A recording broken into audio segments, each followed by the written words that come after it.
What up, world? Established Rich coming right back at you. And tonight we diving into one of the most ridiculous schemes I have ever heard. We're talking about a man who tried to cash a U.S. Treasury check for $27.5 million.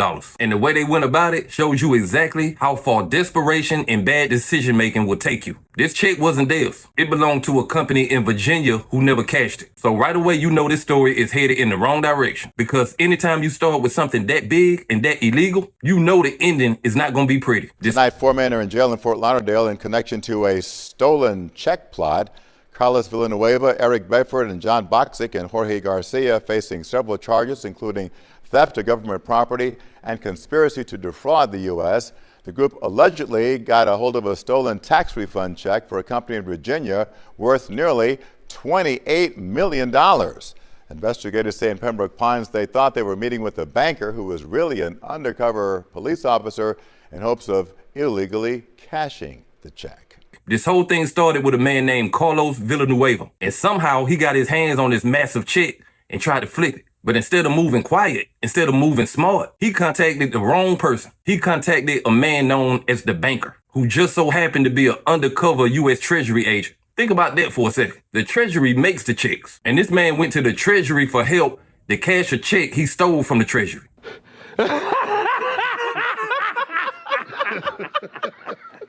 Villanueva even sent the undercover agent pictures and video of the check. No fear, no hesitation, just full visual proof of a federal crime. And the agent ain't have to dig for information. Villanueva told him everything. How much he wanted, how he planned to split it, and how the check was about to expire. The man said he wanted $5.6 million as his cut. He even suggested 3 different bank accounts be made for the payout. This level of overconfidence is wild. Because if you ever dealt with a bank in real life, you know they scrutinize you for a $1,000 deposit, let alone $28 million. But this crew thought they could push all that money through without nobody noticing. The mindset alone is worth a documentary. They set up a meeting with the undercover agent at a restaurant in Pembroke Pines. Not a private office, not a secluded location, a regular restaurant during lunch hours. Damn! The other 3 men flew in from Texas. They arrived like they was attending a business meeting, not committing a federal crime. One of them even showed up in a Maserati with Virginia tags. And let's be honest, that's the last vehicle you pull up in if you're trying to avoid attention. They sat down at the table with the agent and talked openly about the plan. No discretion, no whispering, just full discussions in public about moving millions of dollars. One man claimed to be an accountant with years of experience, and yet he still thought a stolen Treasury check could be slid through like a regular transaction. The group even discussed depositing the money in smaller amounts so they wouldn't be flagged. And anyone who knows banking knows that strategy gets you flagged faster than anything. And after all the talking, all the plotting, all the wishful thinking, they finally brought out the check.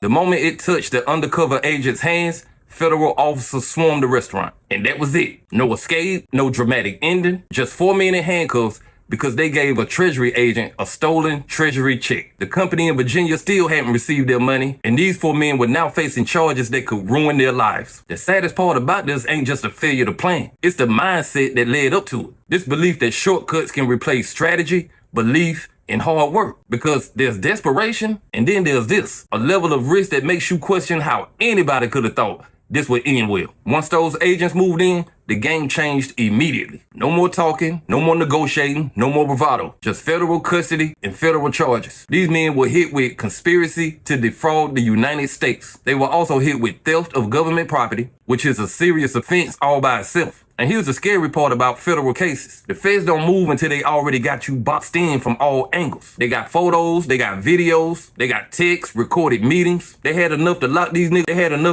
men up before they even sat down at the restaurant table. The meeting was just a final nail in the coffin. And when they went to court for their first appearance, reality really hit them because the judge put a nebia hold on their bond. A nebia bond means you can't just come up with money and walk out. You have to prove the money you using to bail out is not from a criminal enterprise. And let me be very real about something. Most people who trying to cash a $28 million check don't have clean money just laying around. That hold alone already tells you the court is thinking ahead because they know this case is about to get messy and they don't want nobody running. The other big question is, how did they get the check in the first place? Nobody knows if it was stolen, found, or inside information. The company in Virginia never got their money, and the check has been floating around for nearly a year. And here's where it gets even more interesting. The men admitted that they had access to more checks in large amounts. This was not a one-time thing. This was a whole operation. At least they wanted it to be. And when you look at how they move, you see people who wanted fast money without respecting what comes with fast money. No plan, no structure, no discretion. These men were having a full criminal meeting in a public restaurant. That alone tells you they were operating off confidence and not intelligence. And if you ever want to see how pressure exposes people,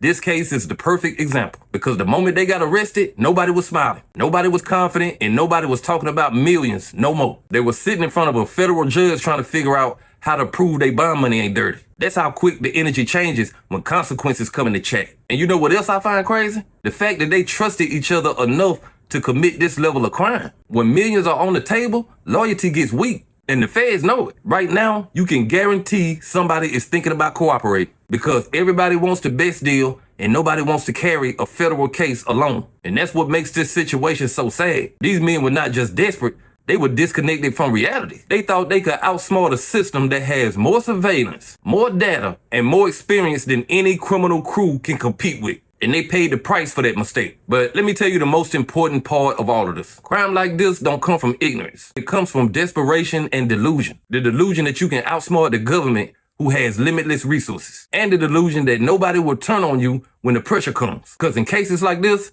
everybody talks. Right now, you can bet all four of them are thinking about their next move. Lawyers are thinking about plea deals. Feds are looking for patterns. And the company in Virginia is trying to figure out how their tax refund check almost became a criminal enterprise. This case is going to get worse before it get better. And I wouldn't be surprised if this is just the beginning of a much larger investigation. Because the moment they said we have access to other checks, they opened a door they can't close. And the feds are 100% walking through that door. So this ain't just a case about four men making a bad decision. It's a case about what happens when desperation meets opportunity and a lack of wisdom. And if you take anything away from this story, let it be this. Fast money will always come with a price. And sometimes that price is your freedom. But hey, that's just my opinion. What's yours? Like, comment, subscribe, establish rich. I'll be back with another one. Peace.